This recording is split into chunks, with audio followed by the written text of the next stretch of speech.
దిలోడ్ అందరికి వందనాలండి. ఈ దిన వాగ్దానము కీర్తనలు 14వ కీర్తన 6వ వచనం. యెహోవా వారికి ఆశ్రయమై ఉన్నాడు. చూడండి ప్రియ సహోదరి సహోదరులారా, సర్వలోక సృష్టికర్త అయినటువంటి గొప్ప దేవుడు, నోటి మాట చేత సర్వ సృష్టిని కలగజేసినటువంటి ఆ గొప్ప దేవుడు ఈ దినము నీతో నాతో మాట్లాడుచున్నటువంటి మాట.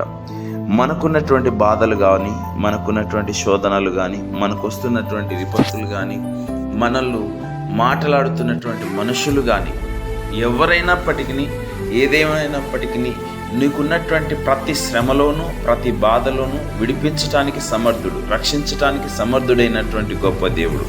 ఎప్పుడైతే నువ్వు ఆయన పాదాల చెంత మోకరిల్లి విజ్ఞాపన చేయగలుగుతావో ఆటోమేటిక్గా ఆయన మాత్రమే నీకు ఆశ్రయంగా నిలబడతాడు. నీ చుట్టూ ఒక కంచె వేస్తాడు, నీ చుట్టూ ఒక కాపుదల ఉంచుతాడు. సో కాబట్టి మనమందరం ఆయన పాద సన్నిధానంలో మోకరించి ప్రార్థన చేద్దాం. Thank you God Jesus. అందరికీ వందనాలు.